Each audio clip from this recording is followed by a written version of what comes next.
Hello, betters. We are in the house. It looks like the live chat is already live and chatty. So, look, today we're going to be covering some really cool stuff. And that is going to be brought to you by my man right here that you see on screen, John Stewart. John, welcome to the show, man. Thank you, sir. Hello, vetted viewers. Nice to be back and talking with you. I've got some really new day, and make sure you record this because we're taking the gloves off. I'm just warning people, and I don't mean like me and Patrick. I mean the UFO community and some of the people in our community. I think you people. I think it's time we all have an honest conversation. So I'm here to do that. So, and thank you for having me. Absolutely. Well, look, it is being recorded, John, because guess what? We're live. So it is it is definitely being recorded. It is out there. People can replay this. And yeah, I'm excited to get into a lot of stuff because it's been a couple months since we spoke and we were going to do a live stream. I had to reschedule and I'm sorry it took so long, but I'm glad I kind of did because there's a lot that's happened. There's a Yeah, lot of stuff we're going to get into yeah, and I'm excited. So look, today is really going to be just, diving into some of these things that John wants to bring up. But before we get to that, as people are rolling in here, sort of a vetted tradition I like to do is have everyone shout out where you're watching from in the world. Okay. I like to see that. Gives a lot of, just reminds me why I do this. So please, I'm in Texas. John, where are you at? Deerfield, Illinois, the North Shore, just north of Chicago. Illinois, baby. There we go. So let us know in the comments, please, where you're watching from. London, we got Blackpool, UK, Sheffield. Love it. Love, NC, love, love Kaufman. Sheffield. Oh Oh, yeah. yeah. Okay. Sydney, Australia, New Jersey, Guatemala, Kaufman, Texas, Birmingham, Newfoundland, New Jersey, Cromwell, Connecticut, Oklahoma, Bridgeport, Connecticut, Arkansas. I'm missing some of these. Crystal Lake, California, Japan, Arizona. Oh my God, the Netherlands, Mars. Wow, that's coming in far. Greetings. Las Vegas, Kentucky, Southern Indiana, upstate New York, Edmonton, Birmingham, Tampa, baby, Maryland, Italia, another Sheffield, Nova Scotia. Oh, that's awesome. Peru, Dominican Republic, Norway, Puerto Rico, Germany. Holy cow, Russia. I don't know if that one's real. California, Sweden, Fort Lauderdale. Love Fort Lauderdale, man. Oh my God. Alaska, India, Wisconsin. Holy cow, guys. Look at this. Everywhere. Birmingham, Norway. Okay, guys. Look. That is all over the place. Spain, bienvenidos. Okay, love me some Spain.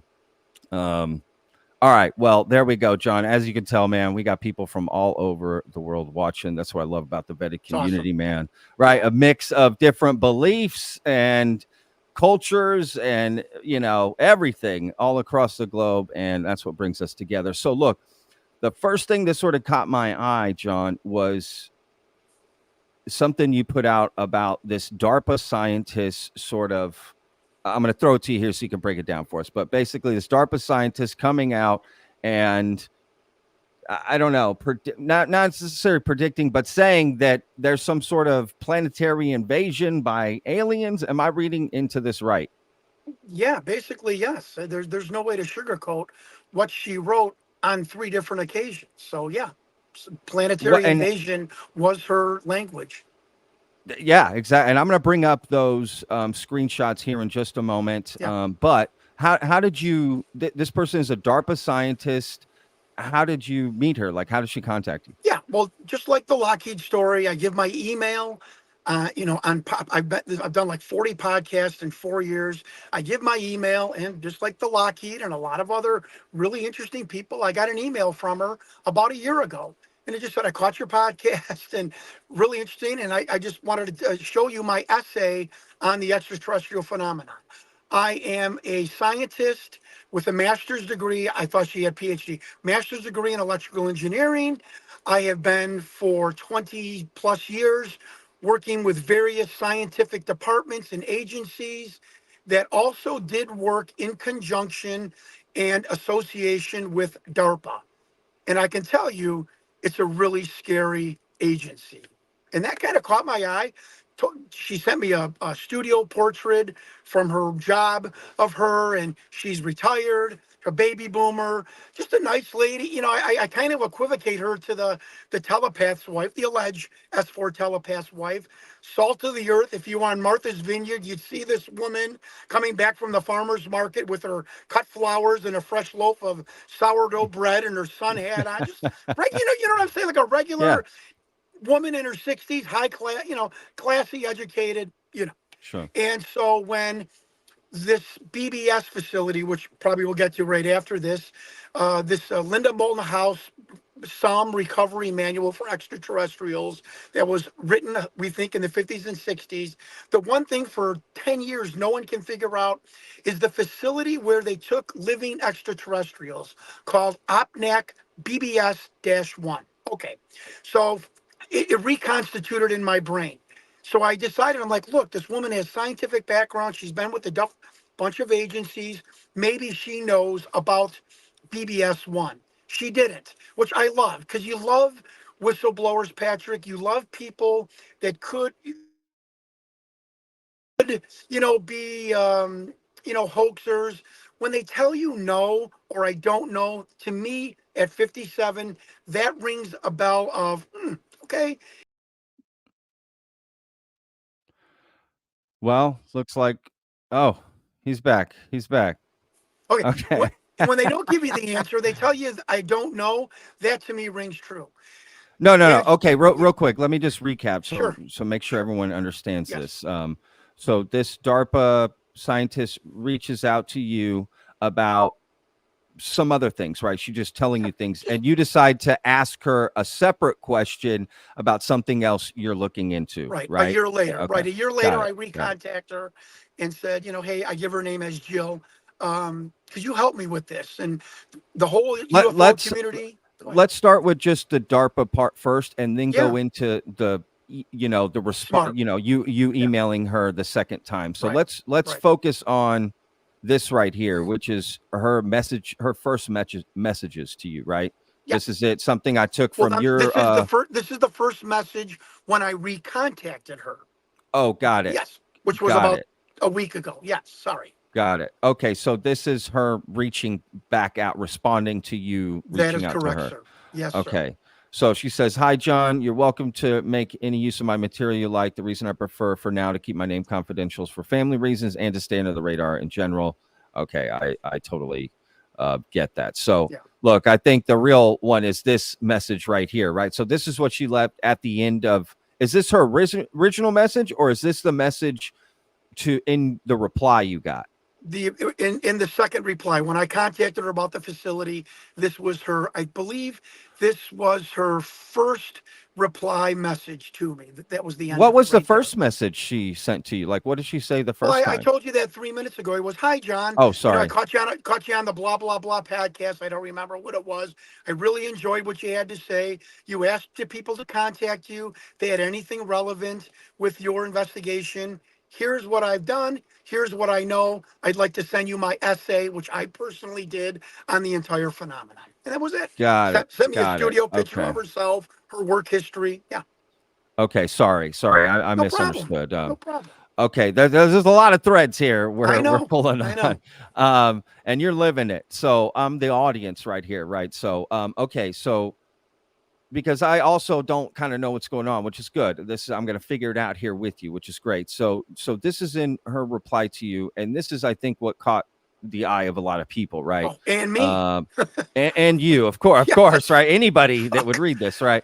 So it says you should look into DARPA. They're the top of the research food chain. Working with them was scary. I'll tell you about it sometime. But what they do goes way beyond deterring the Russians or the Chinese. Of course, they can't come right out and say their ultimate purpose is to repel a planetary invasion that is currently in progress. That's too serious of an issue to raise until have some sort of solution to offer. And when that time comes, it will It will obviously have to be carefully controlled. Cheers. Cheers. Right. See, I am so glad you caught that. And it was like, cheers. And I'm sitting there at my table reading my iPhone going, doing the side glance like, okay. I guess I'm not going to plan that honeymoon or that second honeymoon to Greece with my wife. Yeah. Yeah. Holy shit. Oh man. So yeah, I mean, right Oh here, my right. God. I'm so glad you So caught. I'm she, so glad you caught that. Go ahead. of Sorry. course. So she's basically insinuating, and tell me if I'm wrong here. I'll steelman it back to you. She's basically saying DARPA, their ultimate purpose right now is to repel a planetary invasion that is currently in progress. And when she means planetary invasion, she's talking about extraterrestrials or aliens or whatever the phenomena, ETs, Correct. currently in progress on an what does that mean, planetary invasion? Like, what do you think that means exactly? Like, Well, I think it's exactly no matter how hyperbolic that language is, she repeated that language 3 times to me. And then she sent me she sent me the follow-up one when I asked her to clarify, and I'm glad you brought this question up because we're leading right into it. She said, I wouldn't exactly call it, you're sitting down, right? I wouldn't exactly call it an invasion or attack. It seems more like an acquisition of valuable resources, i.e., the earth and all it contains. Okay. Now, I want to go back to wow. a guest that all of your viewers seem to respect a lot, Danny Sheehan. What did Danny Sheehan? What was Danny Sheehan's analogy of what is happening in the past 70 years? And I love Danny Sheehan. Talk to him on the phone, and I love it that he is bringing this up, not me. Danny Sheehan said, "It seems to me that a foe is preparing a battlefield, in so much as terrain mapping, species identification." I'm reading what type of weaponry their opponent has and what type of tactics their opponent will use during the course of a battle. That was Danny Sheehan describing his philosophy of what we have been seeing for the past 70 years. And anybody that's got any military background or anybody even that's got common sense, take your ego out of it, take the hyperbole out of it. What are we seeing here? No one's being attacked. No buildings are being blown up. We have human beings that are taken, examined, maybe getting ovum and semen extracted for their own nefarious use. We're we're hovering over nuclear missile silos, right? We're hovering over Army, Air Force bases. We are doing incursions with fighter jets to see possibly what their capability is. We have seen the lights coming down from the UFO, mapping terrain, or I guess, or covering terrain. Is Danny Sheehan way off base here? Is this woman way off base? If I was a military guy, I would totally conclude that Danny Sheehan's synopsis of what is going on for the past 70 years is totally correct. This is preparing the battlefield of some kind. What kind of battle it is, I don't know. Battle for our mind, battle for our loyalty, battle for our resources, I don't know. And I hope your viewers appreciate my candor. I don't know. But I think Danny Sure. Sheehan's right. Okay. Let me ask you a few questions. First of all, can we read that response you just read before? The thing you pulled up and read just a second ago about the Sure, invasion, or what she meant by sure. that, Right. When because I that was said, can you interesting. clarify the invasion? Yeah. She said, I wouldn't exactly call it an invasion or attack. It seems more like the acquisition of valuable resources, i.e., the earth and all it contains. Okay. And And look at history. What have the human species done throughout history? We have traversed to other continents, other lands, and we have taken, what have we taken, folks? What do we? Yeah, gold, silver, women, animals, cloth, boats, vegetables, everything that we have done. Danny Sheen and this woman are saying they're probably to some degree doing that also, and just getting ready for what is on this planet to prepare them for a repulsion or to protect themselves in some sort of incursion. So says she and Danny Sheehan. And I don't mean to keep bringing him up, but I No, think no. he's on the Yeah. money here, and your viewers Sure. respect him, and I respect that too. Sure, sure. Okay, well said. All right. So Thank you. let me ask you this. Hmm. Let's assume this is real, okay? And DARPA, you know, knows about this invasion coming. So they are preparing weapons to battle this. Is that why DARPA's in the know? And how does this woman know? Was she on this team, or what involvement did she have in DARPA that would give her access to this knowledge? Okay, from my opinion, from reading her letters and her working with DARPA, it seems to be that she was rubbing shoulders with the periphery of this phenomenon. And I gave the example to someone. She's an master's of electronics engineering. She actually holds a couple of patents. One is for the space shuttle. I don't know what system. It doesn't matter at this point. But if you have a DARPA scientist in your cohort group, I can't believe I thought of that word. Cohort group. It's very scientific for an idiot like me.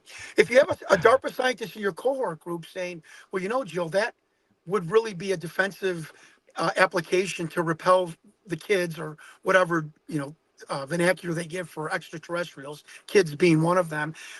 I would think that she would say, "Oh, this isn't for China. This isn't for Russia. This is for, something exoplanetary." So that's my opinion, and that she did work with inside DARPA, rub shoulders, and she must have been on the periphery of this phenomenon. And going back to, well, what is DARPA? What is DARPA creating? I will go back to other ufologists because they're far more smarter than me. So let's think about this. Dr. Stephen Greer, whatever you think of him, I think he's the Wikipedia of ufology. What has he said for 10 years? He was told by two different people in the military that there is an assembly line of biohybrid robots rolling off an assembly line for something. Some kind of biohybrid robotic soldier being developed on an assembly line.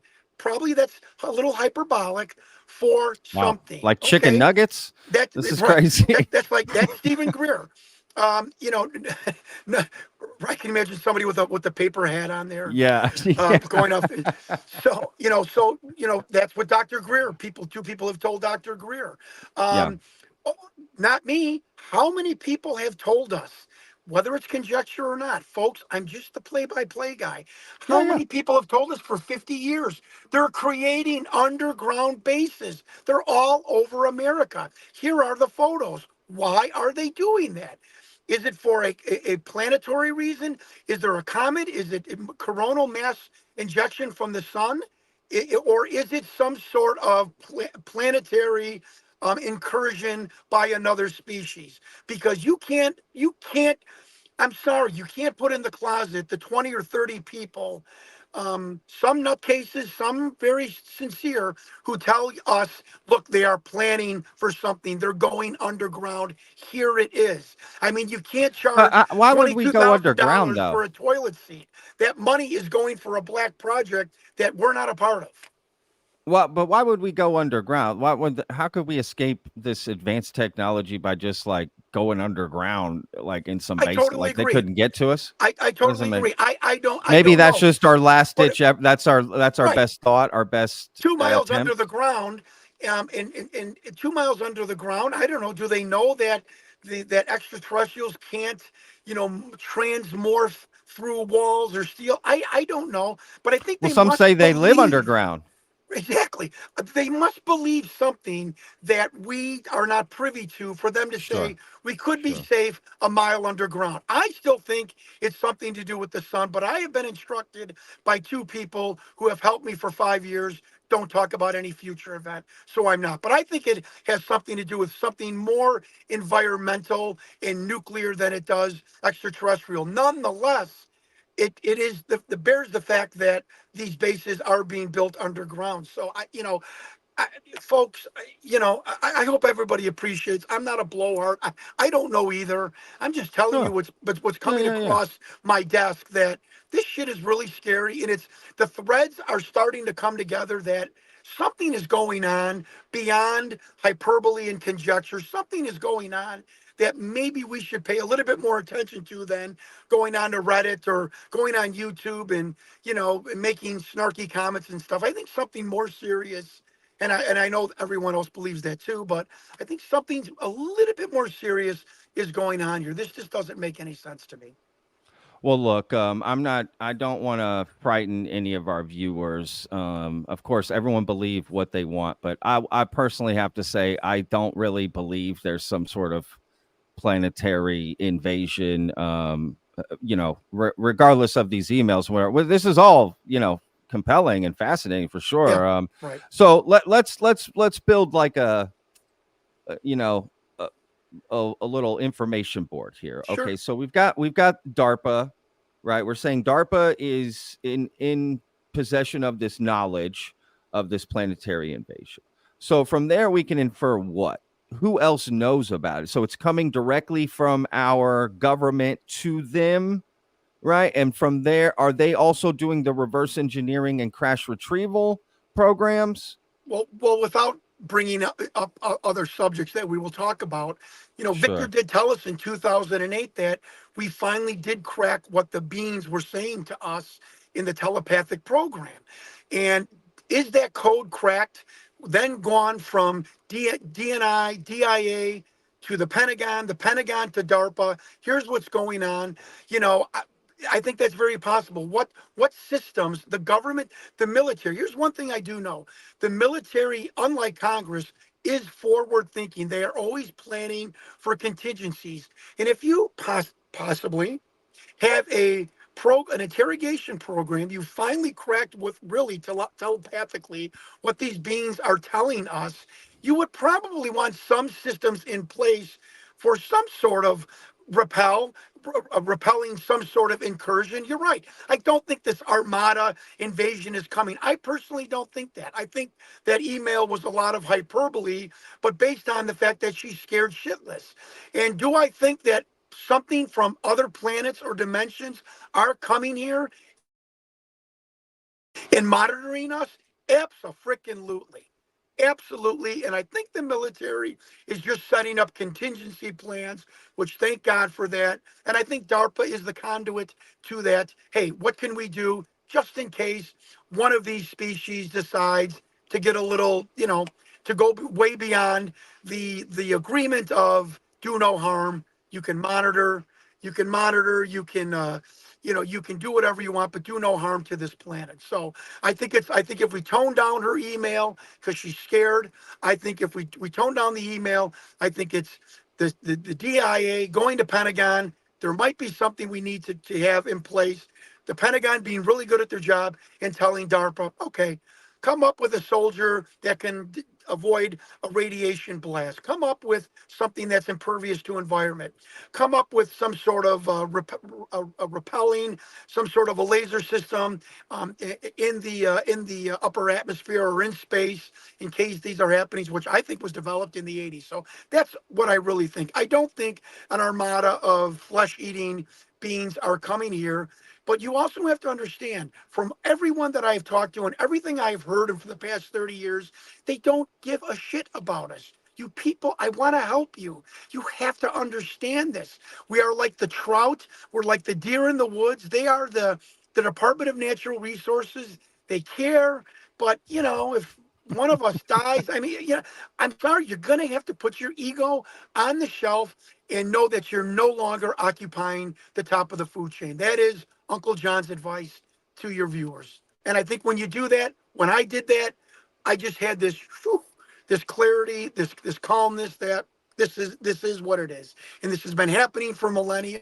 We see it in the Bible, the Quran. We see it in every indigenous culture on every continent for millennia. Someone coming from the skies, educating us, sometimes doing harm, sometimes interfering. That's what's happening.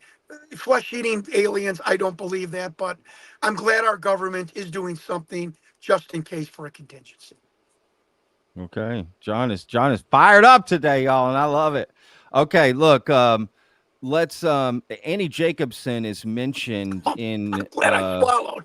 in this. I'm glad I swallowed on that farm, Whoa, man. John, you Oh, shouldn't I'm have said sorry. I that. can't swear. They're gonna meme They're that going off. to demonetize you. No, I'm Sorry. just saying that Oh, man, you fired me up already they're with gonna that person's they're gonna name. clip that. I'm glad I swallowed from you. They're gonna clip that. Oh Oh, my god. another one of Jon Stewart's sexual innuendos. So- And the woman Oh, fingered her husband. oh gosh. Remember that? Yeah, Oh, my of course I do. All right, so this this woman mentions Annie God. Jacobson, okay? And I want to bring up a clip of Annie Jacobson on Danny Jones talking about DARPA, and then let's just throw it to Oh, you yeah. and get your take Oh, and yeah. all this. Yeah, I you know you want to got hear something about to Annie say here. Jacobson. Yeah. Yeah. All right, here we go. Again, this is Annie Jacobson on Danny Jones podcast. Here we go. Like the Oh my God. absolutely most mind-bending thing that they've created. I think the biohybrids, because when I say that thing they have done, right? So for anyone who isn't familiar with When she says they're talking about DARPA. Just so we're clear. I just want to make sure that is clear. DARPA. DARPA, right? It's the Oh. Defense Advanced Research Projects Agency, a mouthful. They added the D They later, added the right? D for defense, but it is the most powerful, most secretive, most productive military agency in the world. And I kind of believe that before I wrote the book, most people had not heard of DARPA. I mean, I think, or at least when I was doing press for it, it was like shocking. I think you're right about that. So that's fascinating. And part of that has to do with DARPA likes the public perception of, that they like do all these things for the good of humanity. And actually, we know from the declassified documents again, or actually this was not declassified. This was the statement by the first SecDef at the time, the SecDef at the time that the DARPA was created, Neil McElroy, an advertising executive who became a Secretary of Defense. He said he went to Congress to get the funding, and he said this agency is going to create the vast weapon systems of the future. That is what DARPA does. They are always 20 years ahead of anything that you or I know.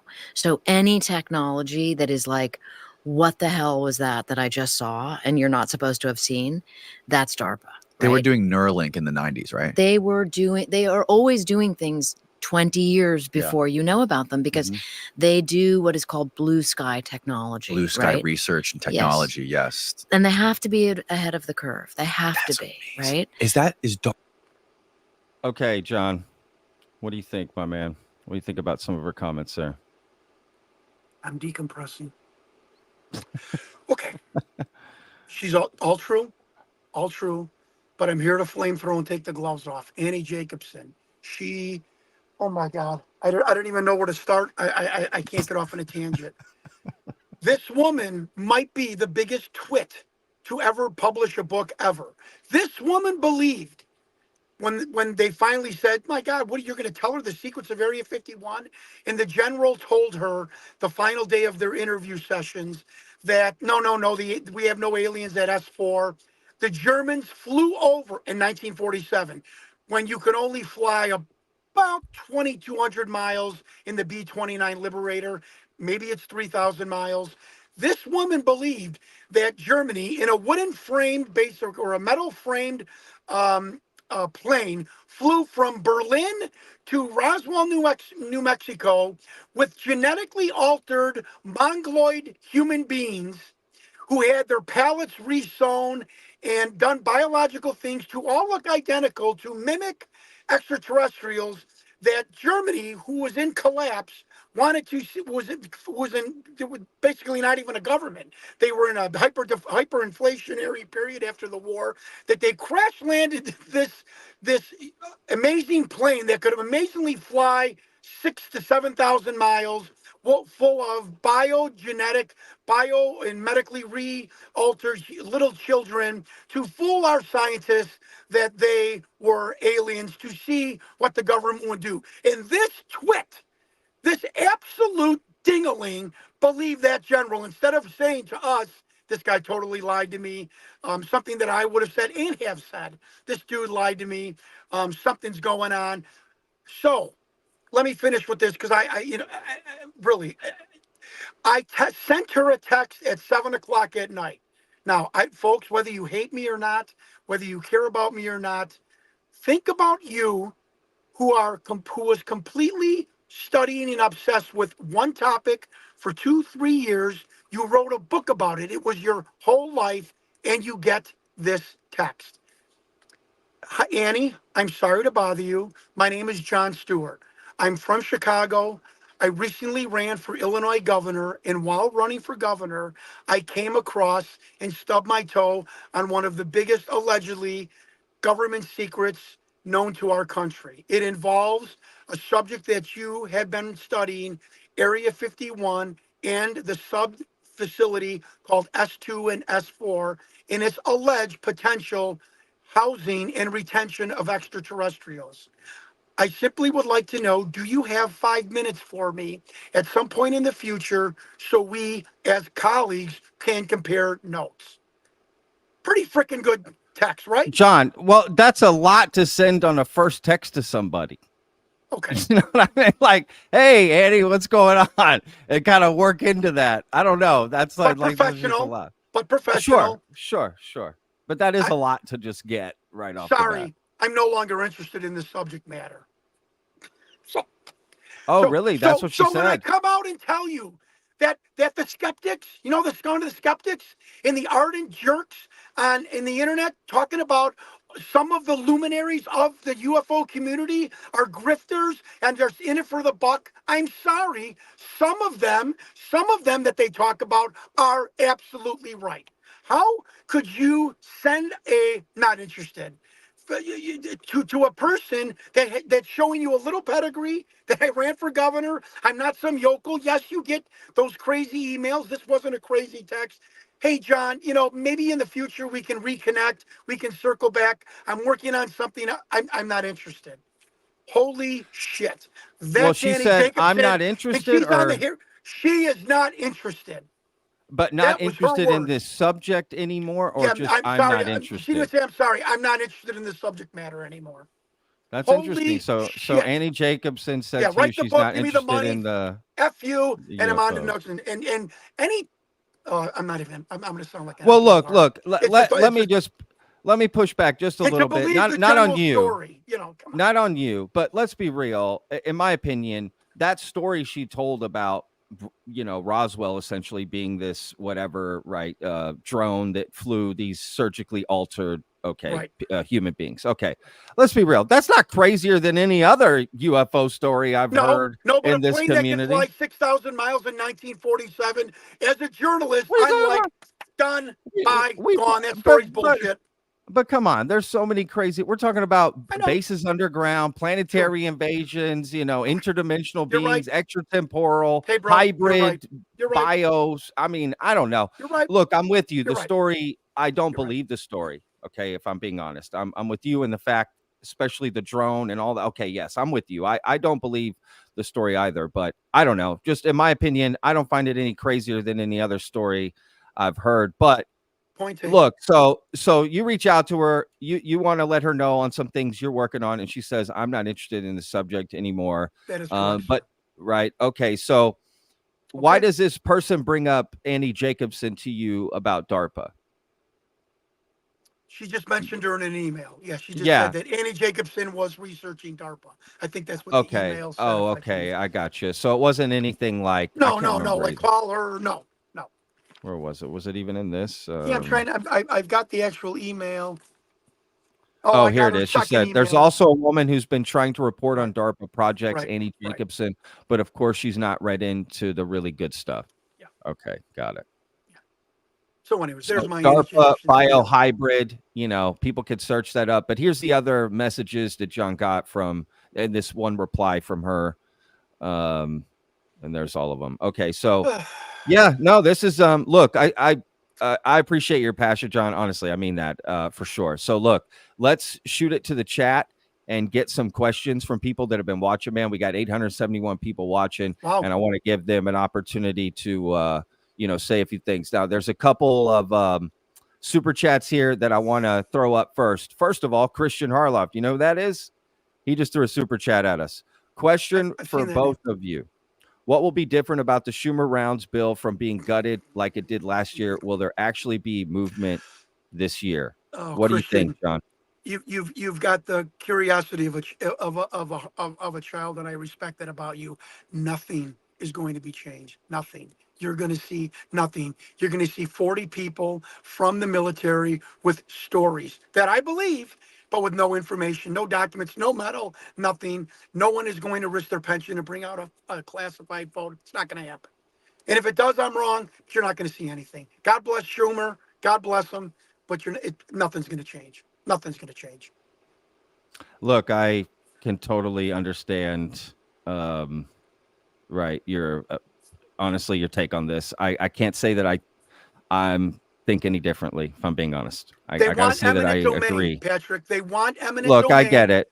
So It's kind of a Congressman John it's kind of a Stewart, pony show. Could be like just Exactly. a pony show Exactly. to get some stuff. I agree. I do want to Exactly. remain optimistic and support it I do still, too. just in case. Right? It's sort of that. Well, Right. just in case. Right? I don't know. What if there Right. is some movement and we didn't go that route? Okay, I would hate it. But I'm with you. If I'm being honest with myself, I'm a little pessimistic, little cynical about it, Yeah. and just How could you government in not? general and how things run, right? And it's election season. There's a lot going on. There was an attempt on a ex-president and potential future president recently. I mean, there's a lot going on here. So Yeah. wars around, I don't know. But Christian, shout out to everyone who doesn't know who Christian is. I'm sure you do, but please go check out his show. He's got Down to Earth with Christian Harloff. Oh, that's how I know him. Yeah. Okay. Yeah, he's huge, man. This is a movie Yeah, guy huge. that like huge in the movie scene, moved to UFOs. Great guy. Great Thank guy. you, Christian, for throwing the super chat in. That was really cool of you. Please go check out his show, y'all. I'm sure most of you already watch it that are here. So, and this quick super sticker just sent €5 in. I think that's €5. Cat's Eyes, thank you so much, man. Really appreciate it. Cat's Eyes is in our Discord, and he rocks. If you want to join the Discord, please go to the link in the description. We're almost at 1,000 members. That thing is popping, and there's people in there talking all the time about everything. All right, let's go to some questions for John, y'all. So throw me anything you got here. I think there's already some stuff. Let me see what I can find. Community rights question: are the alien wanting our gold, like the Anunnaki sort of scenario? I mean, you said resources, right? That kind of goes in line. Is that a resource? I think it's really interesting that the Sumerian account of what happened in their civilization revolved around getting gold. That's something coming down from the sky and trying to acquire and amass gold. And then we find out 6,000 years later that the best conductivity metal in atmospheric and space travel is, for everyone playing at home, gold. I find it. And for 6,000 years, this planet has been obsessed with gold. We even have an Indian tribe in Mesoamerica that would throw gold into the lake to try and reconstitute the extraterrestrials or the sky gods to come back because they saw these beings being obsessed with gold. So why is something from the sky 6,000 years ago up until maybe 1,000 years ago obsessed with gold? I find that correlation, the fact that it's the best metal, one of the best metals for conductivity in space travel, that's what they were looking for 6,000 years ago. A very striking coincidence. Okay. Yeah. Yamamoto asked John, when the war against the aliens are going to start? When do you think it's going to start, or it's already going? They said in progress, right? Like according it's already... to her email, it's in progress. So it's and I would think that if I'm, let's 1870, the Indian Wars, I'm on planes with General Custer, I'm sending out scouts, I'm sending out reconnaissance. That war, that battle has started. We just haven't fired a shot yet, but militarily, you would have to think that this battle, the first stages of it, have already started. They are They are doing a reconnaissance on our weapons, on our biological capabilities, our weapon capabilities, our military capabilities, and our terrain. So I would have to say it's probably has been ongoing for 70 years. How let me ask you this. This is my own question, John. How do you think that woman could be lying to you? Lying about working side by side for DARPA and whatnot, no. Being hyperbolic about an invasion, yeah, absolutely, totally. She could be lying. She could be scared. She could be whipping. It's like when you think about someone that you're having a problem with, and you make the problem at work with this coworker much more in your head than it is. Do I think that that's Sure. a possibility psychologically? Absolutely. Absolutely, That's Patrick. interesting. I'm open to Yeah. anything. She's totally Yeah. not lying, but having her opinion skewed due to her emotions. Absolutely. Yeah. All right. Okay. My gosh, this is really hard to keep up with all this chat here. Look, this is let's just throw this up, and then John, we're going to move into the next topic that you want to talk about after this. So this is from Terrence. Just want to say thank Patrick Vetted, John Stewart, and the mods for great community and questions. Yes, shout out to the mods. Thank you guys so much. The chat is rocking, and it is super heavy right now. So thank you guys for all the work you guys are doing in there. Thank you guys so much, and thank you to everyone that is watching. All right, John. You know what? Actually, before we get to the next topic, let me just sort of throw a little break in here for people in between. I have a video coming out soon about the Phoenix Lights that's coming up, and I made a trailer about it. It includes the Discord community coming together to work on, a particular case, and then present sort of, the case, right? So the first one we're doing is the Phoenix Lights. So what I'm going to do is throw up a trailer that I made. And then when we come back, we're just going to get straight to the next thing that John wants to talk about. Wet our whistle, John. What's the next thing we're going to get into? Well, I think from DARPA, for the reason why I talked to her, that I think with the help of a person on the internet, not John Stewart, I credit people, believe me, with the help of a great human being on the internet, we have solved one of the biggest questions in ufology in the past 20 years. What is the facility that they took living extraterrestrial beings to back in the 50s and 60s that was in the Linda Moulton Howe, the Special Operations Manual for Extraterrestrial Recovery? We have solved it with the help of an awesome person on YouTube. Love it. Great teaser there. As soon as I play this video, after we're back from the video, y'all, we are going to jump into what John just said. All right, guys. Be prepared. Again, this is about the Phoenix Lights. I'm going to throw this up by itself here. Boom. My remarks are pretty short. I'm Fife Symington. In 1997, during my second term as governor of Arizona, I saw something that defied logic and challenged my reality.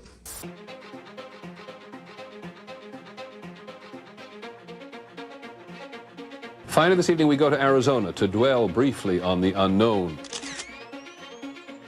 The first report of a strange flying object came at about 8:20 that night from a former police officer in Paulden, Arizona.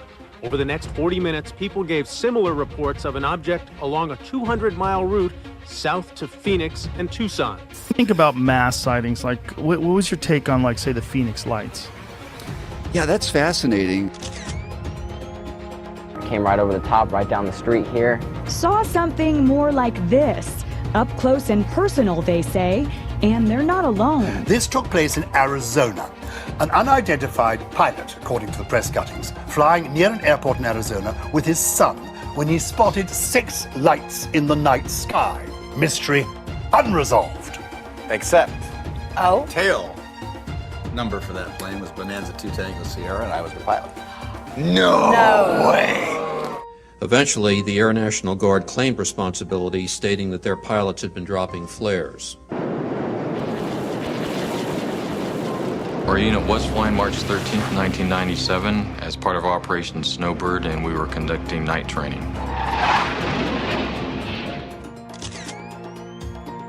no point the lights disappear above the ridge of the mountain, and at no point the lights descend below the ridge of the mountain. In the 10 years since Tim Lee saw the object he drew in these pictures, it was in this V pattern of the 5 lights, with the one light in the front and on the side, like a perfect V, coming at us. his story hasn't changed. It's not a story.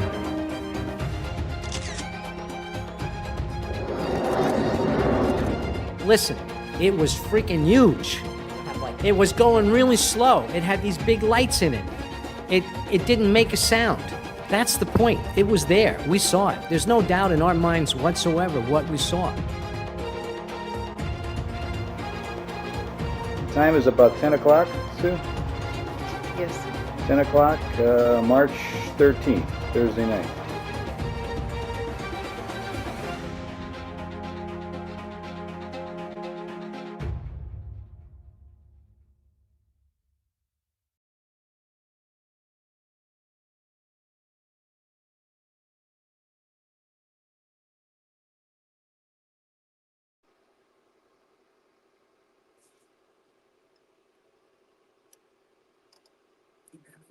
I'm muted.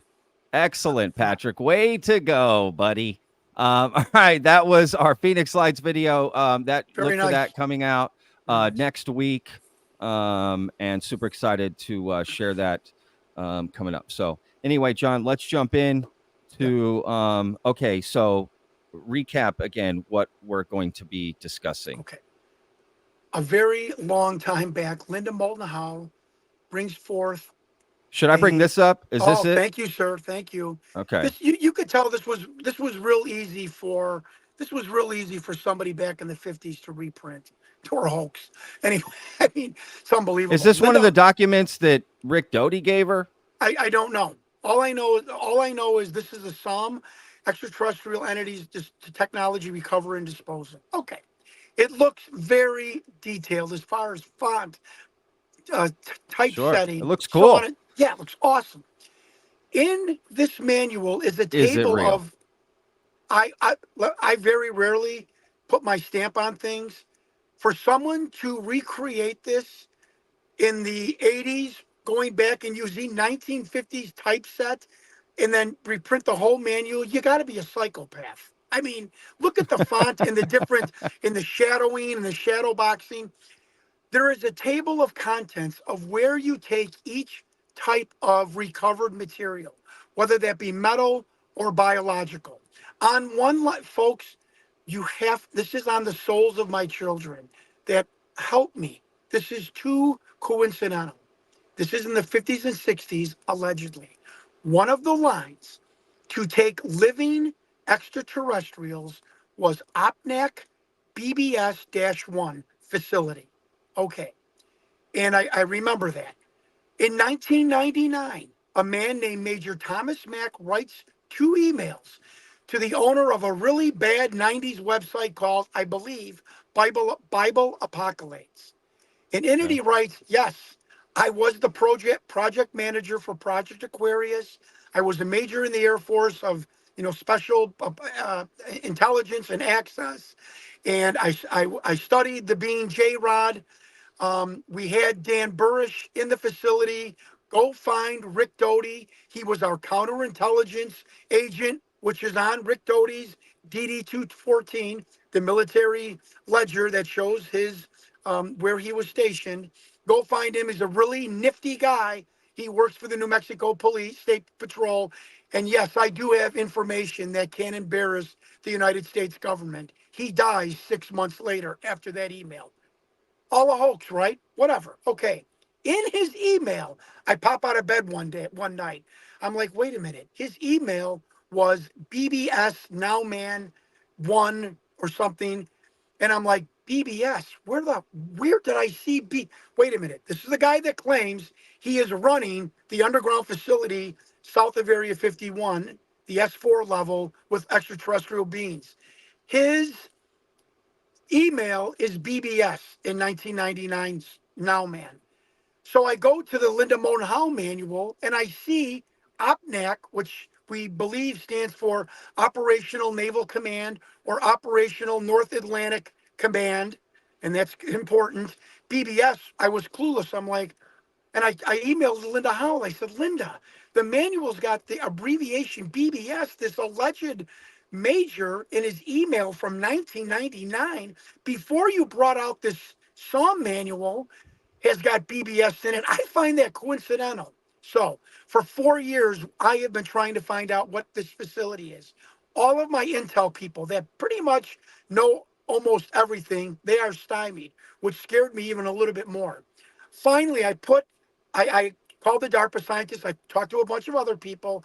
I put it on the internet. Patrick, will you please promise me in 5 years, when I'm gone from ufology and doing something else, and somebody brings up my name, that you'll at least say that John Stewart always gave credit to other people who helped him, because that is really important to me. And this guy, this lady, woman, I don't know, Ambrose Adriano, writes on YouTube, no. BBS is the Bermuda Biological Station, now known as the Bermuda Institute of Ocean Services. And I'm like, wait, what? And he doesn't write me back. I asked somebody else. They're like, well, that's interesting, because that station, the BBS, started in 1901. So it was there in the 50s.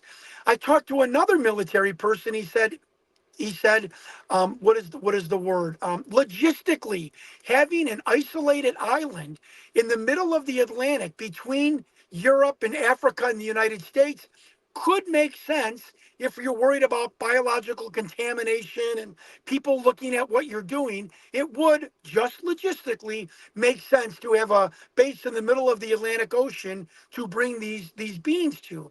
Now, today, I find in another paper, allegedly, a document that involved extraterrestrial research, where they researched marine life and marine rocks and lichen, and it's got all of this stuff. Like the ocean is also involved, part and parcel to some degree, allegedly, with alien research. The only other thing in 5 years that any military person could ever give me, what's called the bulletin board system, which was like the beginning of the internet for the military, but that was not around in the 1950s when this SOM manual was created, allegedly. So I find it bizarre that the guy that's claiming in 99 to be a project leader of the extraterrestrial retention facility has the same abbreviation in his email as this facility. And I am quite confident that BBS, which everybody from Dolan to Greer and Dr. Sala tried to figure out, including Linda Moulton Howe, this person on the internet, in my opinion, has nailed it. It was the Bermuda Biological Station. So you're saying that this Bermuda Institute of Ocean Sciences, which is affiliated with Arizona State University, correct, is holding non-human biologics? Did in the 50s and 60s. Oh, they did before, but now they yes. currently don't. No, and I believe that was no longer used as an operational station for alleged extraterrestrials when, because we have the FOIA document in 1962, S2 and the level S4 was being built south of Area 51. I do believe that they realized that this archaic old facility built in 1901 was not going to be sufficient for what they were planning to do with these off-planet beings. The DIA takes over from the Air Force, all documented. JFK, Barry Goldwater, creating the DIA, and then the FOIA says the Biological Pathology Institute building was built at Papoose Lake, south of Area 51 in 1962. I would have to conclude that somewhere in the mid-60s, everything was then transferred to the infamous S4, S2 Alpha building. My opinion. Got it. So you're saying it was originally at this Bermuda location, but then moved to S4 or right whereabouts, somewhere right, there. Patrick, okay. Let me give you a real short history. Do you think it's still there now, today? Where do you think these bodies are? Today. What 1 million% underneath Dugway Proving Grounds. 1,000%. Dugway Proving Grounds. Yeah, what is that? Michael's Airfield in Utah. Michael's Airfield in Utah has the bodies. Sandia Labs. They built a massive square footage, high-tech facility underneath Michael's airfield. Everything moved up there. There's even logistical military people that said, oh, no. S2, all that stuff has been moved to Dugway Proving Grounds. That Who told you can bank this? on. I've had Who- that. I have literally, first of all 5 of my military intelligence leakers have said the same thing. Sergeant Michael Munoz, who was in logistics at S2. Nobody ever talks about that he came out to John Stewart. No, John Stewart's getting successful at this.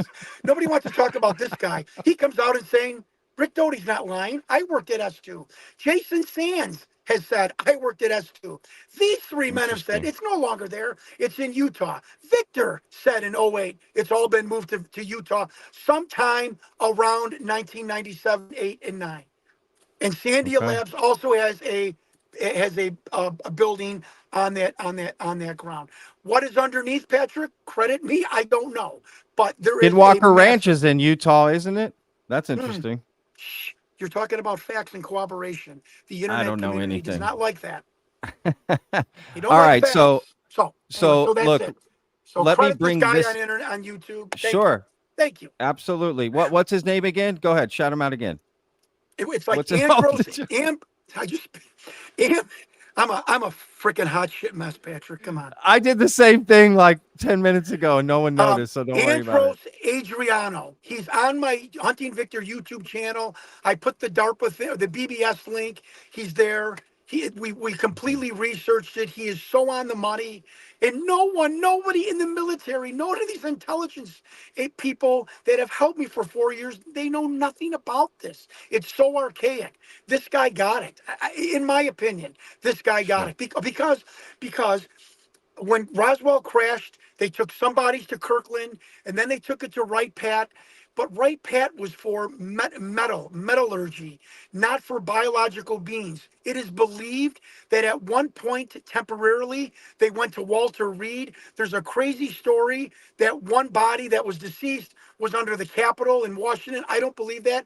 Do I believe Walter Reed? Yes. So the government must have said when they found the other craft, which was in my book, which is the premise of my Magdalena book, the 49 craft that they found on Horse Mesa by St. Augustine Plains was identical. The government had to say, they're coming, there's more coming, we need a biological facility. And until something was created, this marine biological facility must have had the logistical clandestineness of like Area 51. It must have had the facilities, the biological facilities to examine these beings and these entities. And I believe it does all fit. And I'm just tickled to death that the internet once again helped me. All right. I'm going to throw up this next little document here. I want to get into this, but real quick, just, what's your opinion? Like, how many bodies do you think are under, what was it, Dove Carrying Way? Or what's Michael's Airfield in the Dugway Proving Grounds. Dugway Proving Grounds. Dugway So Proving how Grounds many in bodies you Utah. think we got? I mean, I don't know, speculating. What do you think? How many bodies? Well, I've been you given think a it's in the list of- hundreds? Logistically, I don't believe that. I think it's in the high 10s, the 40s, 50s, maybe. Somewhere. Okay. Since Interesting. 47, gotta be. Okay. I have fair enough. I have an alleged Curious. list of 17 crashes. If each crash had 2 people, 2 beings. Alleged list. Sure. List. Yeah. I get it. Yeah. Okay. No, that's interesting. All right. Yeah. So you sent me this document, and it's connected to Dan Burish. Yes.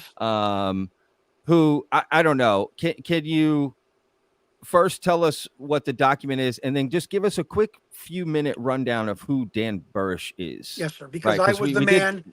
I Yeah, hunted go ahead. Dan Burish for 2 years, folks. Okay. So Oh, okay. when all of these luminaries in the UFO world who bloviate, John Stewart gets out of his car, knocks on doors, puts notes on windows. I am old school journalist, investigative reporter. I hunted Dan Burish for 2 years, culminating with a 5-hour jaunt to 5 different apartment complexes, some of them very sketchy, in Las Vegas, in my golf shorts and my polo, looking for Dan Burish, with the North Las Vegas police stopping me at one point going, do you know where you're at?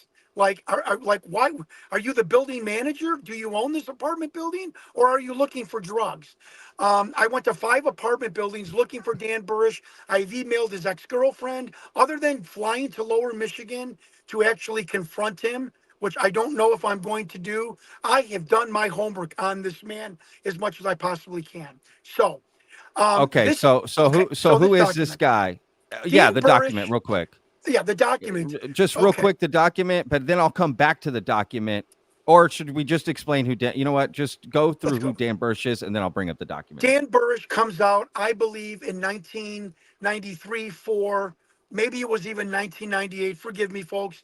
To Carrie Cassidy on the Project Camelot, which was back in the 90s the big internet conspiracy consortium and collection of stories, like YouTube stories and whatnot of alleged conspiracies and paranormal ufology. And Dan Burish comes out again for 4 hours. For 4 hours, talks in depth about microbiology that my eyes went glassy. But his education is sketch, just like Bob Lazar. They can't prove anything. There was a student loan that I found unpaid. He did attend SUNY, the New York University called SUNY, and he has got a very sketchy background. But you tell me, I've told my story, folks, the skeptics, you tell me how somebody can talk about microbiology for 4 hours without being a, accredited microbiologist. Well, he claims that he was a prodigy from I believe that like a savant in biology as a kid. He was tagged by the Department of Navy. Funny, a lot of other people, including a mafia guy, claims that the United States Navy tagged him through his mother because he was a savant in a certain thing. Interesting. Again, stories relating with each other. And Dan said, hey, he was at S4. He worked on with this J-Rod. He extracted information. He extracted biological tissue from this bean 110 times. It was in a pressurized sphere. He was in a pressurized suit. It would inject the bean and come back out and extract the material.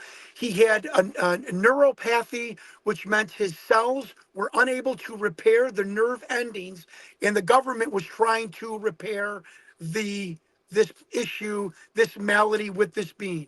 And Dan had a great affection with this J-Rod. So did this Major Tom Mack, who said he was just a perfect specimen, a perfect being. He knew everything, could mimic voices. Anyways, so Dan's whole bio was discredited. Wow. Dan comes out with a, here we go. I'm like Alex Jones here with all the proof.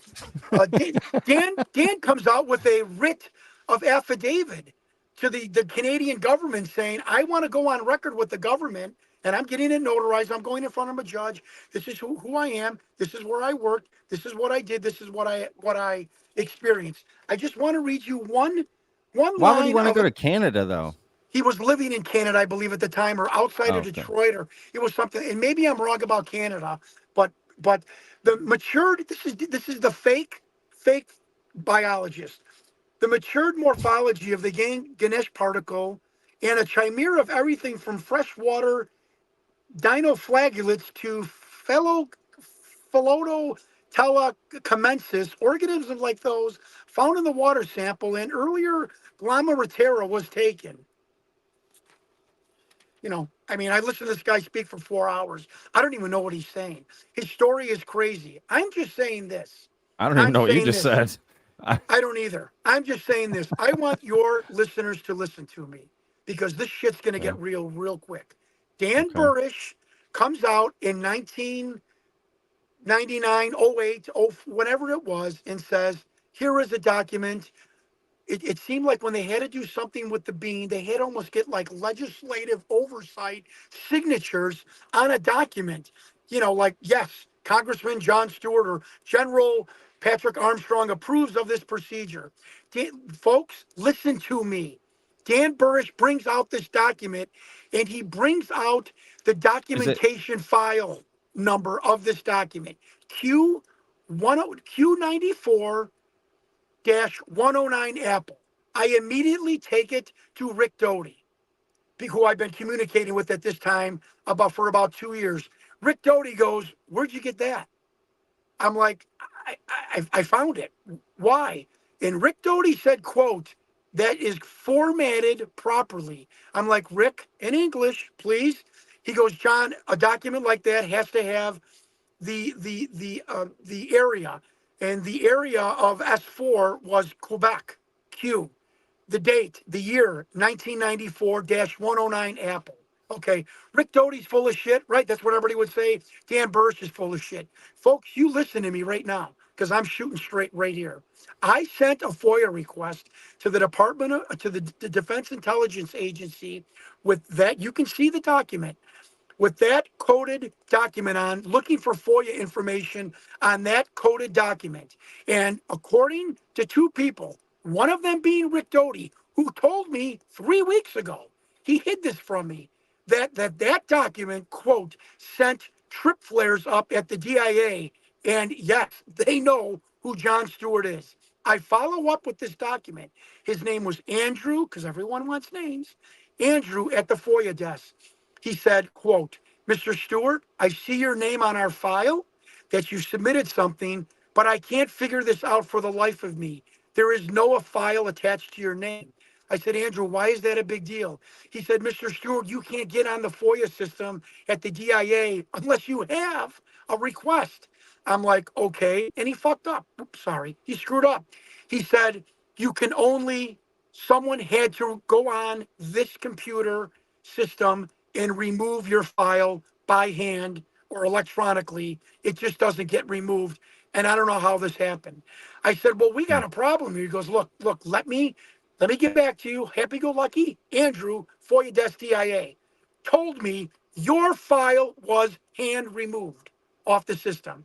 I get back 2 hours later.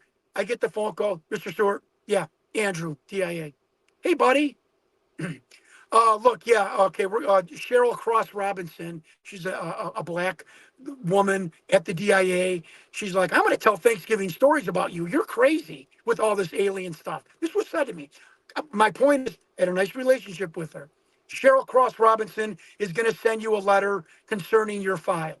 And that's what I was sent. And it says, Patrick, which we don't put in the body of the thing, "Due to the extreme nature of your request, we will have to conduct cross-department conferences and inter-office disciplinary meetings to figure out the proper way of disseminating the information to you, if that is possible." So the DIA said, according to the fake Dan Burish code that Rick Doty said is properly coded, they now in the Pentagon are going to have meetings, about this document and what to tell me. That's in writing, bottom line. So you tell me about Dan Burish. My point is this: that is all true. And it seems to me, this is my Uncle John's belief with the Bob Lazar story, and Dan Burish, this S4 telepath guy that's dead. It appears to me that the government rolled the dice in the 90s and did hire some people who were savants, who did not have a traditional educational background backed up with degrees and thesis papers, to discredit them if they ever broke loose from the pack.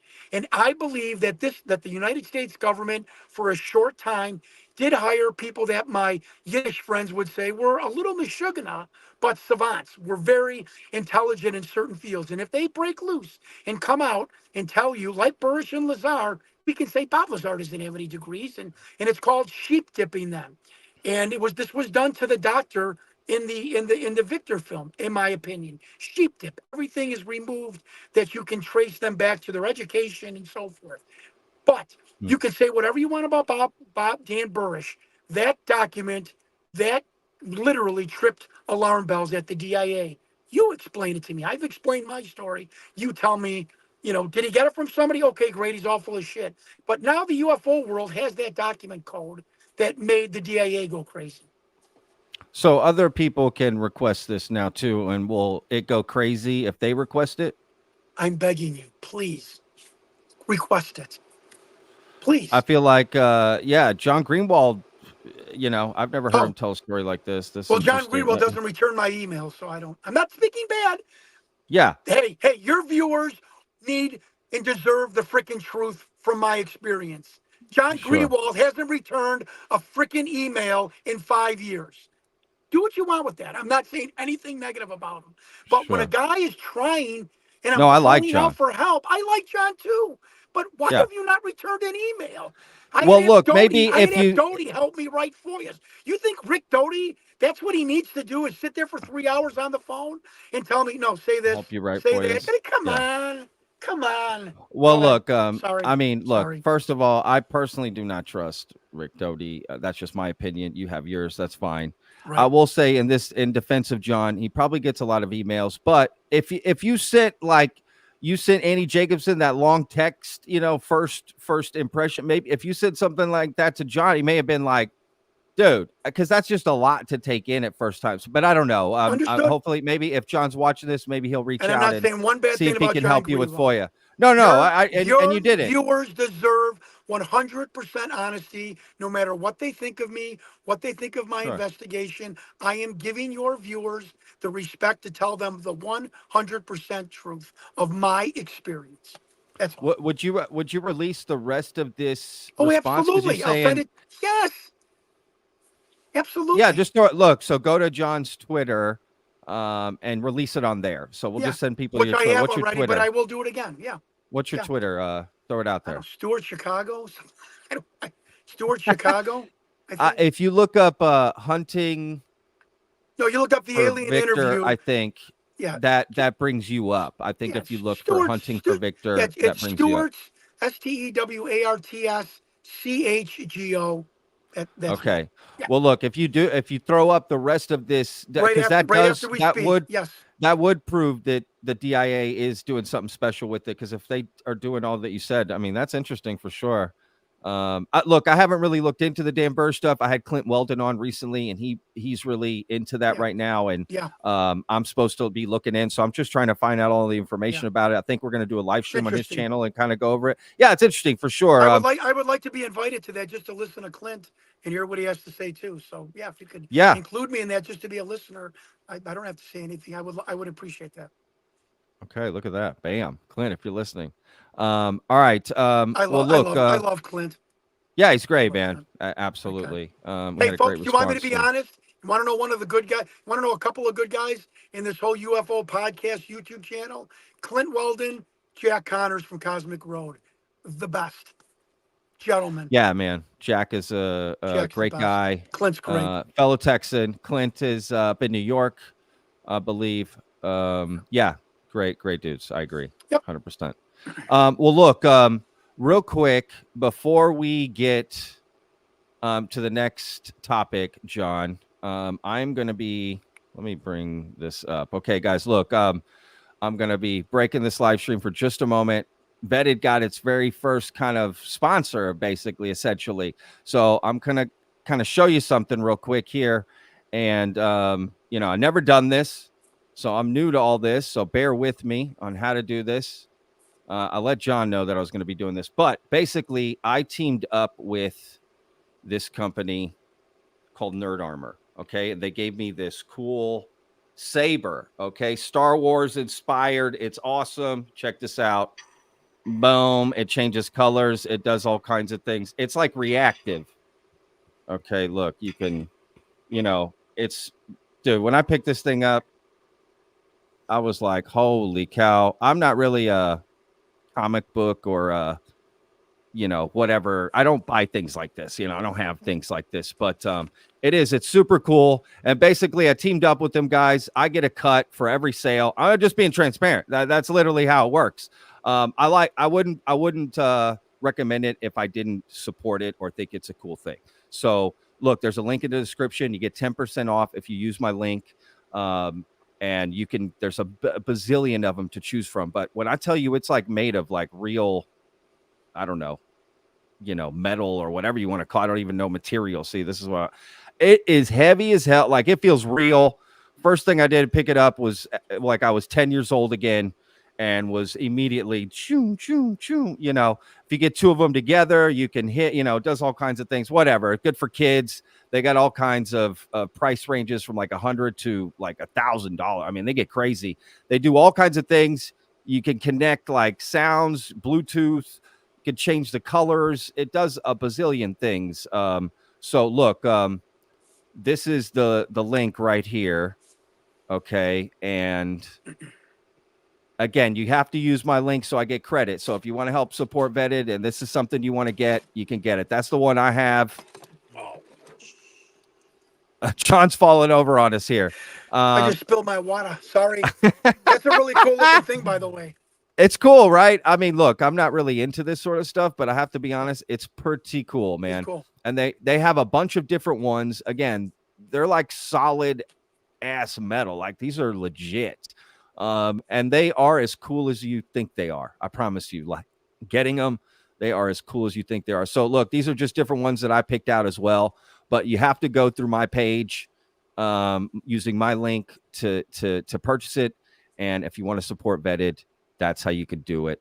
You know, like I said, super cool. You get 10% off and it comes right away. Oh, and this one, hang on. Some of them come with a cool wooden box. Okay. May the force be with you. It's pretty cool. Comes with this cool box, wooden box. That was sick. Honestly, the unpackaging, I should have filmed it. And last thing, a stand when you can undo the saber part and whatever. So anyway, thanks guys. If you want to support, there you go.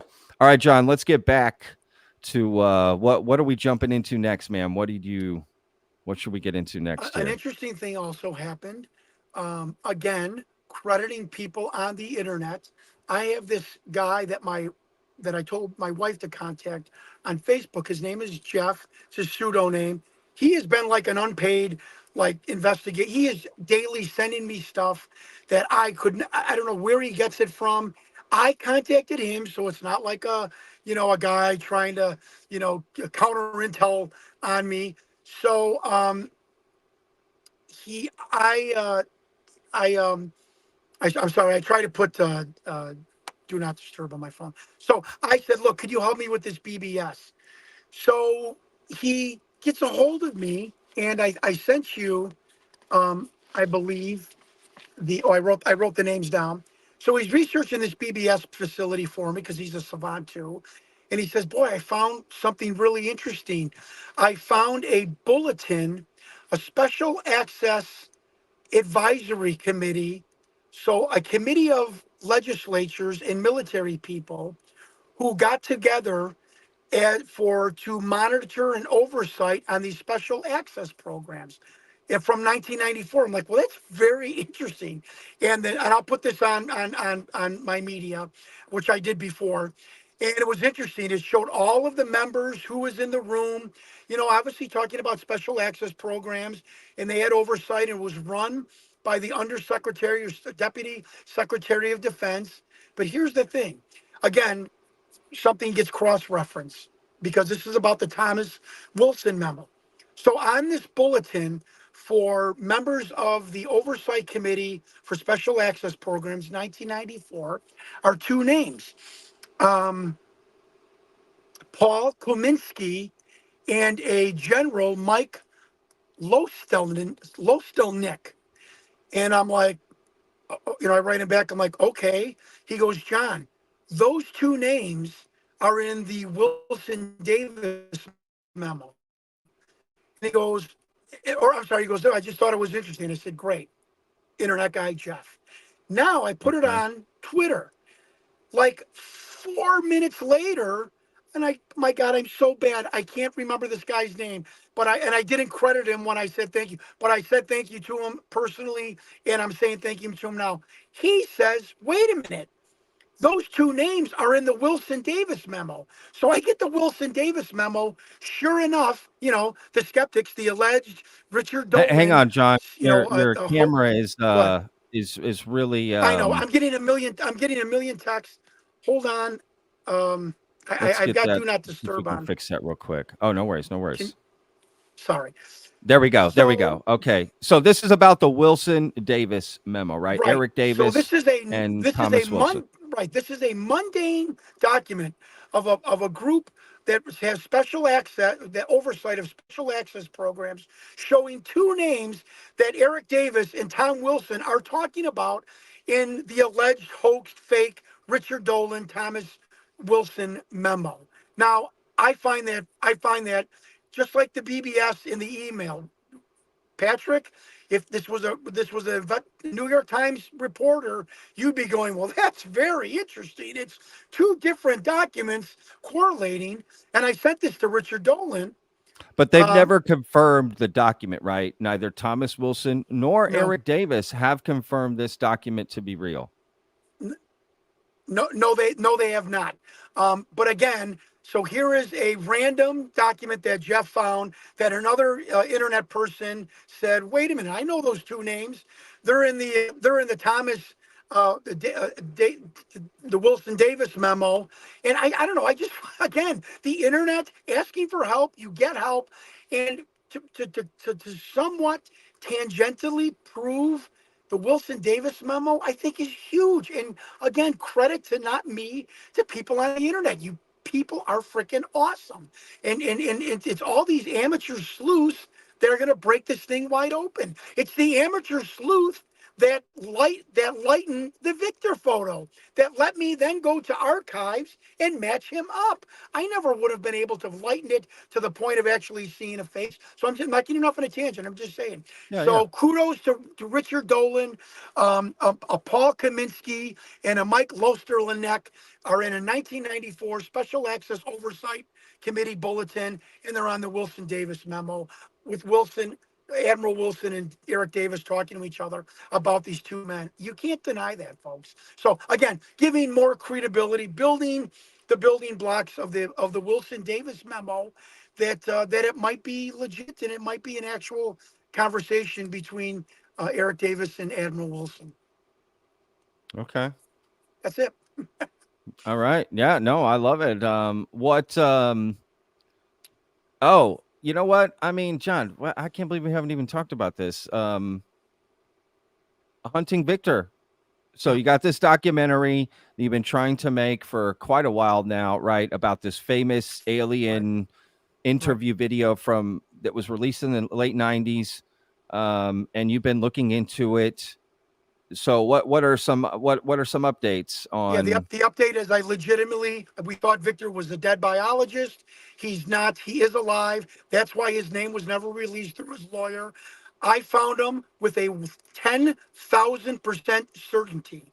I have taken this. I've showed Jack Connors of Mystery Road, my agent, two producers, my investigation team, two police officers, a retired FBI agent, who all sat down. Not the three of them sat down.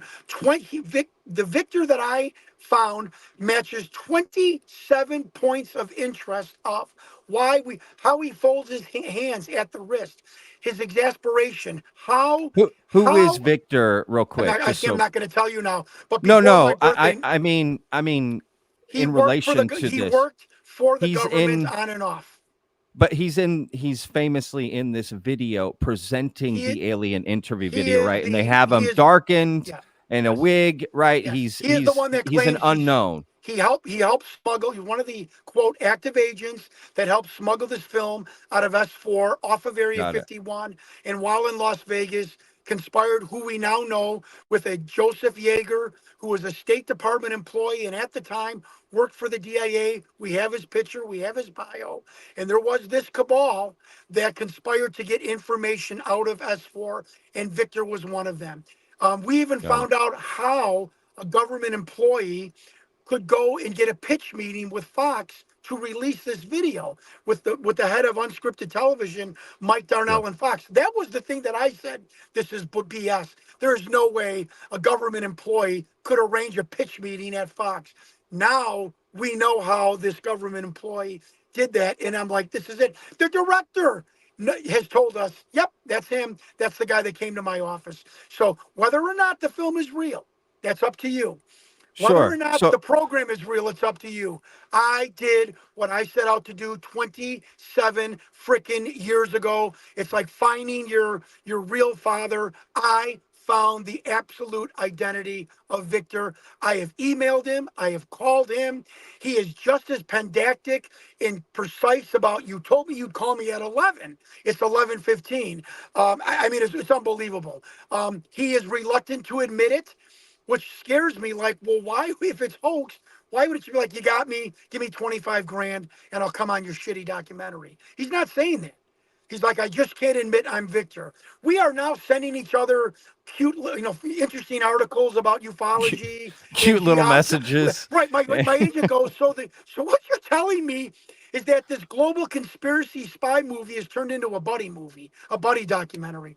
So I thought that was funny. He's been Oh, that very is nice funny. to me, but he is just like in the documentaries. 11 o'clock is 11 o'clock, and When's this 27 documentary points. coming out? I don't know, and I'm here to tell you, I think I am having such a problem. So I'm here to tell your viewers the absolute truth. I have almost given up, and I am eventually going to have to put this on some sort of pay-per-view live stream event, sometime this fall. I am forced to do that. I want to get out of ufology. I can't take this anymore. It's too stressful. The cruelty, the meanness of the people out there, the ardent skeptics. I can't do it anymore, Patrick. I got to move on with my life. It's 5 years. And if I have to do something myself and get a minuscule amount of money to recoup the $20,000 that I've already spent, and that's what I'm going to do. But I'm telling the world, and my birthday next year, I'm gone. I am out. I'm sorry. I just can't do this anymore. But by my birthday, you are going to know the name of Victor and the entire story of how I found him, how I got him, his whole document, his whole bio, and the whole bio just makes sense to every point of who we knew, who we thought who Victor was. And it is fascinating. And it is going to creep out a lot of the old ufologists who kind of know who Victor is. And that's all I'll say. Well, to quote Annie Jacobson from earlier, so it sounds like you're no longer interested in this subject. No, I'm not. Right. But I certainly, if somebody emailed me 5 years from now and said, I was a general involved in the alien retention interrogation, I've got some notes, I'm going to call and email that guy. I'm not going to tell him, I'm John Stewart. I don't need your...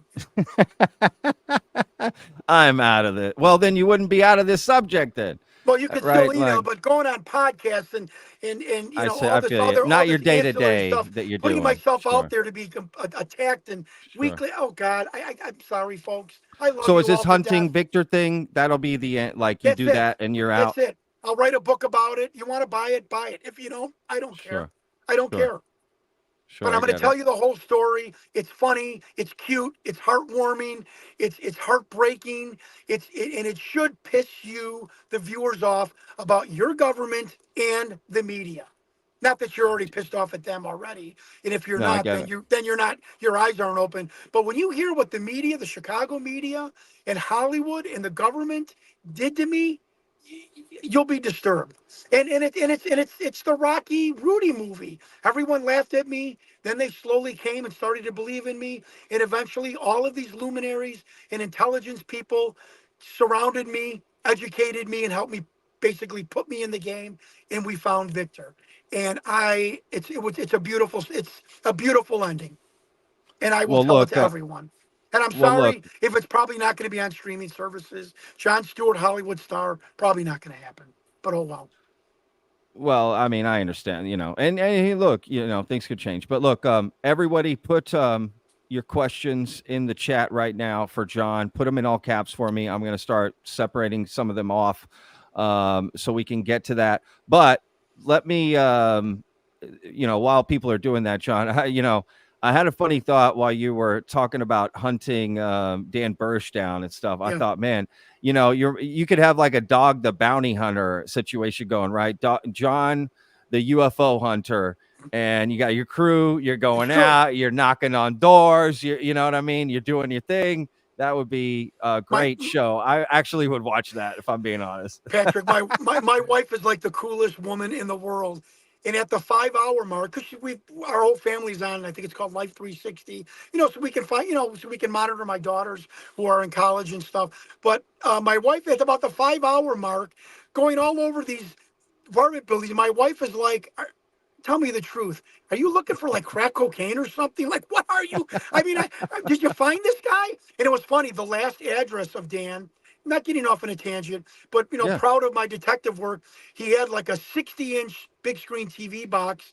He just moved out 2 days before I showed up at the last apartment complex. And there were diabetic strips, for testing your blood in front of his door. So I'm like, oh, this, I'm being Joe CSI.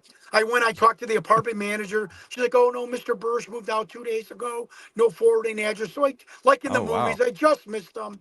But I went to 5 of the sketchiest apartment complexes in North Las Vegas. So, but putting in the groundwork, you can't tell. Yeah. You can't say about me that I'm not trying. And there's the camera freezing. So.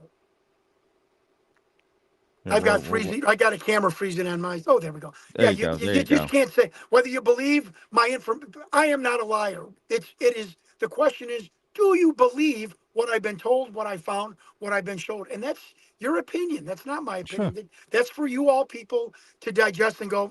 But you got to think something isn't right. And again, I sound like I'm patting myself in the back, but I just want to let you all know I'm not lazy. I have worked my ass off for the past 5 years on this investigation, and I did it not only for myself. I did it because there's a lot of great people in our community that deserve the truth. That's all I want to say. All right. No, hey. Thank you, John. I appreciate coming on, man, and talking about this. Yeah, sure. Look, Gem Girl's got a great question. Kind of break things up here a little bit. She says, off topic, a little. What part of Chicago are you from? Sure. I was born in Chicago on the far northwest side. I now live for the past 21 years in Deerfield, Illinois. I live in what's called the North Shore. It's where all the John Hughes high school movies were filmed. I live like 5 minutes from the Home Alone house. I tell everybody, I said, look, if you ever want to come to Chicago, I'll pick you up at the airport. I'll buy you lunch. I'll take you to the Home Alone house. We can take a picture together. Then you can tell me I'm a fat, crazy Italian, and then we can work it out. But yeah, so I live in the North Shore. It's where all the John Hughes movies were filmed in the 80s and 90s. So yeah, that's where I live. Awesome. All right, Ras Illusion, I think. Okay, one problem I have with us having extraterrestrial bodies is this: no alien left behind. One or more alien races just abandon their people. They wouldn't act to get them or take them back. Well, that's interesting. Yeah, what do you think about that? Do you think they're actively trying to get them back? There's a couple of conjecture stories. I'm just telling you the stories, folks. Play-by-play guy. That back in that at some point the government facilitated the reacquisition of a live being to its species, or that was engineered by the government. The going home, so to speak, that was leaked to Spielberg, which he then that is a story that was told to me, whether that's true or not. And then there's another story. I was on the internet somewhere, some spook or some some person said that they're coming back to collect their bodies and stuff, and who knows? I mean, who knows? Sure. It's crazy, and I hope you people appreciate. I'm just as clueless as you are. Clueless meaning I'm who knows? I don't know. Sure. I just looking into it. I get it. Okay, this is from Palushka. Assuming Michael Herrera's story is true, do you guys think the people that were supposedly put onto a UFO could have been these half biological androids that DARPA is supposedly working on? Thanks. I'll let you take that. Everyone knows my opinion on Michael Herrera. Yeah, from what I've heard from Michael and listening to his story, there was actually, human beings, planetary human beings. So that's that So I probably don't not. believe. I don't believe that. And again, I go back to, if I'm a general at the Pentagon, and I'm trying to not have live military men and women killed in combat, and there's a possibility that I could have some sort of a robotic force that we already see on a million YouTubes, these robots from Honda and everyone else being built. would I start building them, or would I want to make that public to the American people and to my enemies that I've got these, really sturdy, real sturdy robots that can take the place of human soldiers. So I don't that story I can hold credence to, just because they're trying not to have human beings killed in combat. Chameleon UK, big thanks, John, for keeping that energetic faith. Thanks, Patrick, for having John on again. Absolutely. It's been great having John on. Thanks, Chameleon. Yes, awesome. Theodore says, John, what are your thoughts on what the NHI agenda is?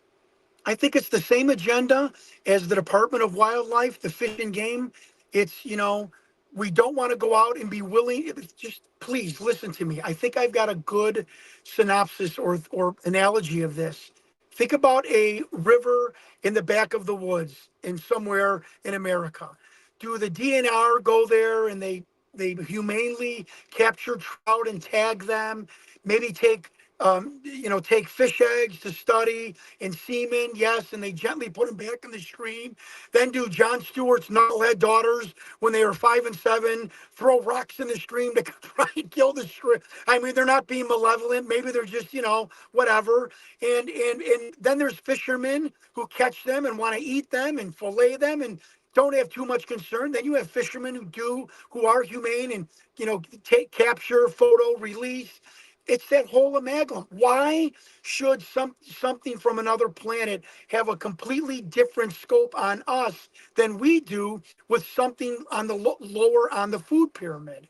That to me is our narcissism. We are not occupying the top of the food chain. So we have to put ourselves in with wildlife. And sometimes our interaction with wildlife goes good. Sometimes it's humane, it's beautiful, and sometimes you get eaten by the grizzly bear.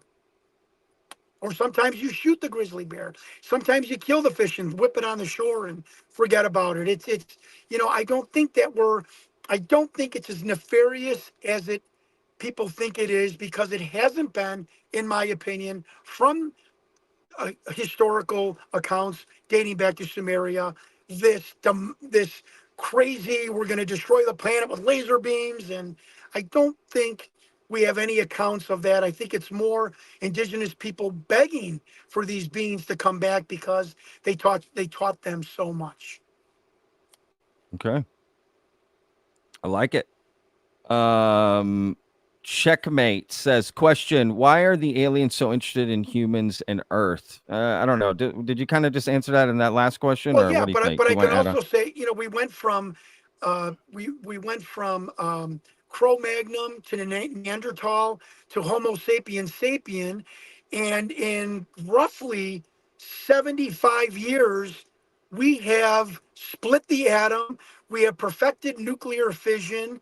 We are traversing to the skies. And I think, as Jim Mars once said, when they saw the first nuclear detonation, they must have said, because we know that went out into the universe, hey, the kids have the matches, and let's go investigate. And I think it is that you could see a uptick in UFO sightings ever since the Manhattan Project and the Trinity bomb that was exploded in the Nevada desert. I mean, I think it was the signal. We've achieved a certain level in intelligence and consciousness, and I just think they're monitoring us. They're not, and we've heard from abductees, they're not going to interfere, but they're not going to let us blow ourselves up. Take that as you wish. And I think it's starting to bear out that may be true. Terrence Wills asks, John, would you ever consider running for office again? They need your energy and passion. No. But we never discussed in my January appearance. What have you ran for? What offices have you run for? I was pissed at Jesse Ventura and The Rock for teasing a presidential run in 2022. I registered with the Federal Election Commission to run for president for the Libertarian, for their caucus. And 2 weeks later, I said, this is wrong. I'm not serious. I took my name off. Somebody reactivated my campaign with the FEC because I got a file number that said you're no longer a candidate. I ended up on a list in the Iowa straw poll for Libertarian candidates for president, and I came in second. This was like 3 days before our very first interview back in January. So, whatever you make of it. No, I am no longer interested in running for office.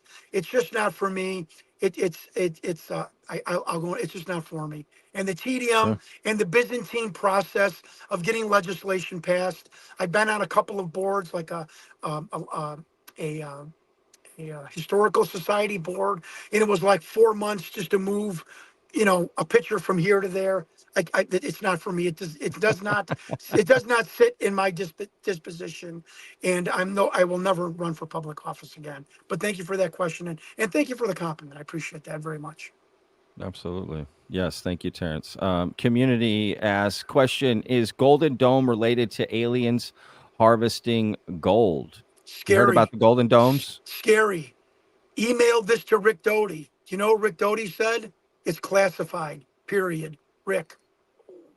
I He don't has trust never- Rick Doty, man. I know you don't. I'm just telling you, in Yeah. 4 years, he has never said one-word answers that's a little like, whoa. But that doesn't mean anything. No, it doesn't. I'm just saying, like, Jesus, is there something? I'm just saying, does that mean, is something up with that? Is that a real, I was going to talk to Greer about it, but we have not connected yet.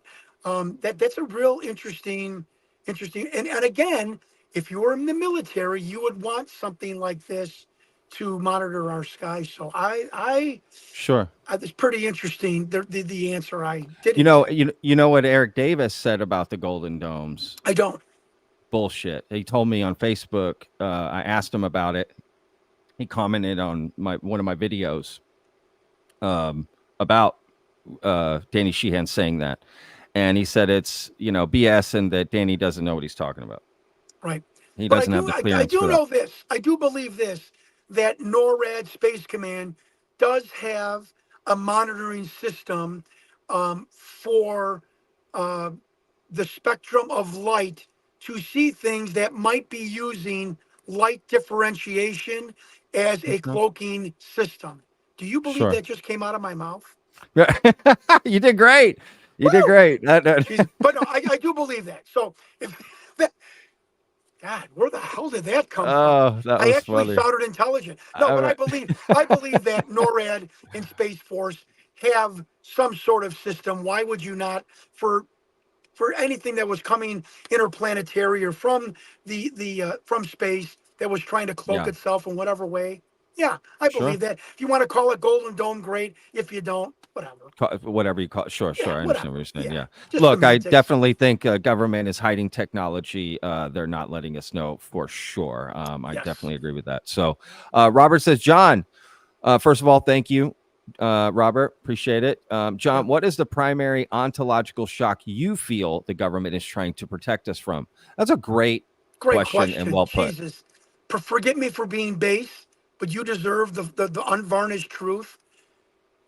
Having the president come on national TV, worldwide TV, and bringing out a creepy gray or even a dead body in some sort of storage. Yes, we might not be shocked, but the rest of the Wheel of Fortune watching populace might not be able to handle this. But it's not that. It's, well, folks, we have other things to tell you. We murdered people to cover up this story. And instead of helping Black and brown Americans with daycare, after school basketball, fixing our schools and bridges, giving every opportunity to underserved communities in America to the tune of $8 trillion. We spent that $8 trillion examining pieces of tissue from an alien and trying to recreate cute little alien crafts and never giving it to the public. You want to say that on live TV? I wouldn't say that. And thirdly, this is like saying, well, kids, your daddy murdered 4 of our neighbors. Not only did he murder 4 of our neighbors, but he ate them. He ate their bodies. I mean, it's that kind. It's the level of money, the level of the treachery of the murders that Grush and other people have claimed to have happened, and the absolute malfeasance and manipulation of funding and the concealment of the basic nature of what is happening from America, how do you wrap that up in a pretty bow? And the final part of that is where the government truly can look in the camera and say, we really don't know why they're here and we can't stop them from coming here. That's when the people, you know, the CEOs in my neighborhood with their penny loafers start running into the streets screaming willy-nilly. You don't know what they're really doing here and you can't stop them. That's the truth. You want to take it to the bank. That's the thing that I think would make the populace, you know, the stock market collapses. People, you know, it's people saying, well, shit, if there is no tomorrow, then let's live like there's no tomorrow, because what is happening? This is so deep and so dark. Not on the aliens are eating us. Dark meaning the money, the absolute rejection and mocking of our citizenship, especially with the underprivileged communities. We could have had a utopia in this country with the money that we generated. Instead, we pilfered it away and hid it away in deep bunkers, examining craft in tissue from other species. Really? Okay. I'm going to tell you something. Right. I'm going to tell you something. You could put this on a YouTube short. When the peasants, and I'm one of them, when the peasants finally get a hold of that, how much money the government has pilfered with extraterrestrial reverse engineering, the black and brown community and the underprivileged and the underserved, when they finally get their mind around how much the government wasted, they're not coming to my house with the pitchforks and torches. Government, they're coming to your house. And I'm not threatening. I'm telling you what's going to happen. Okay. You remember that. Absolutely. All right. Well, John, I appreciate you answering all those questions, man, to be honest with you. So thank you so much. Thank you for coming on the show today, dude. Before we go, tell people how they can, you know, connect with you and stay up to date with you. Right. If you want to email me crazy stories that Patrick will make fun of me about. No. Yeah, if you have anything to say, anything about this, my journey, my email is johnallenstewart@AOL.com, JON without the H, ALANSTEWART@AOL.com. You can start there. Believe me, unless it goes to junk, I answer and have answered every single email for the past 5 years. It's an honor to me, and I will reach back out to you, and hopefully we can go together as we have and try and solve this puzzle. That's awesome. No, that's great, man. Okay, well, there, guys. I'll also put in the description, you know, John's Twitter and his YouTube channel as well, so y'all can connect there too. So again, John, just thank you, man, for coming on and talking. We'll definitely do this again, and I appreciate you just being open and candor, and us just being able to talk and go back and forth and push back on each other. I love it. It's my favorite thing. So again, man, I really appreciate you coming on the show today. Thank you, Patrick, and God bless you, your family. God bless all of your viewers and everyone on the internet that has helped me. And nothing makes me happier to see someone like you have such success with Vetted. I hope you keep going and reach for the stars. And if there's anything that I can ever do in the future to help that progression and that climb, I will certainly do whatever I can to help you. And thank you for having me on. That's awesome. I really appreciate that, John. Well, look, guys, tomorrow as well, I am going to be doing another live stream at 12 p.m. Central Standard Time. I've got a very special guest that's going to be joining me tomorrow as well. I'm going to save it as a secret. So, but y'all will be surprised. So join me tomorrow for another live stream with a very special guest. And again, thank you to John for coming on today. Thank you to the mods for managing the chat. I know it got out of hand today, so thank y'all very much. And thank you to everyone who tuned in today. I really appreciate it. And we'll see you guys on tomorrow's episode. Remember, every day's a gift, y'all. Peace.